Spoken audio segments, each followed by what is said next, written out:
Good morning. Today is Tuesday, December 15th, 2020. I admit to feeling my age a little bit this week, and maybe that's the reason that I noticed this question the other day being discussed. It's a very practical question for some of us, and it's a not so well-known Jewish issue, and that is, if a person has a hip replacement, what do you do with the bone?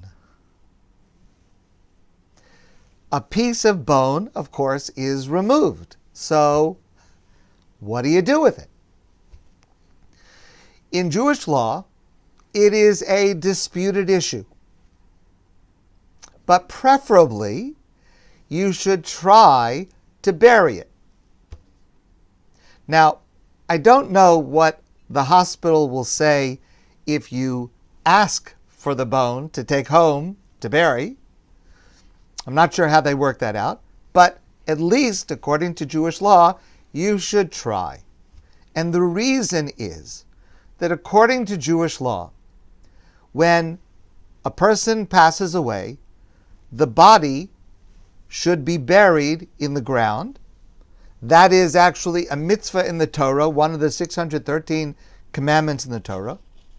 And that mitzvah, explain our rabbis in the Talmud, that mitzvah does not only apply to a complete body, it also applies even to part of a body. For example, if, let's say, a limb is amputated, it should be buried.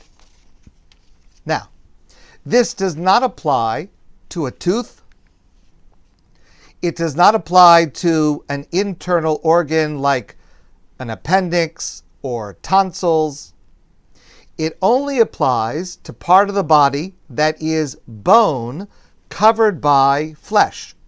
So, for example, if a person has a foot amputated or a finger or an arm or something like that, an external limb, so then that should be buried.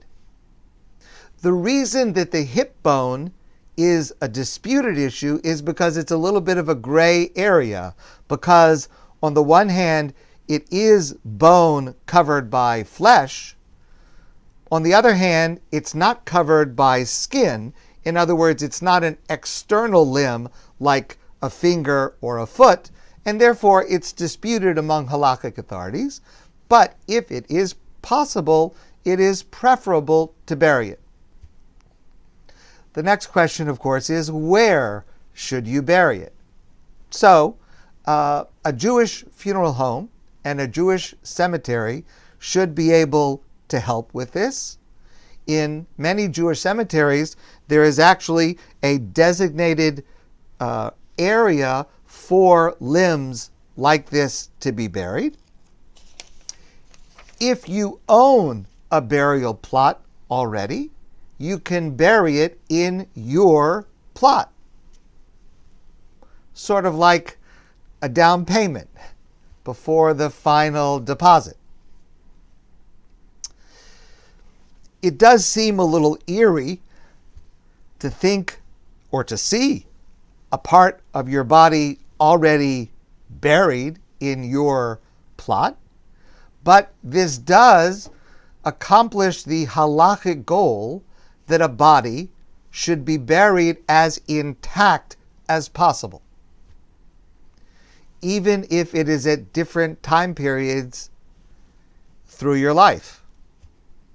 Now, there is one major exception to the requirement for intact burial, and that is when a part of your body is used for a higher mitzvah, such as to donate an organ to save someone else's life.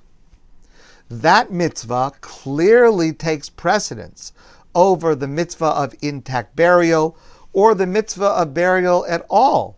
If you can possibly save someone's life, that takes priority over almost all other mitzvahs. Of course, we try to hang on to everything we have, but if we must part, we should at least know what to do with it. I wish you well. Stay healthy. Try to stay intact. And I look forward to seeing all of you soon in person.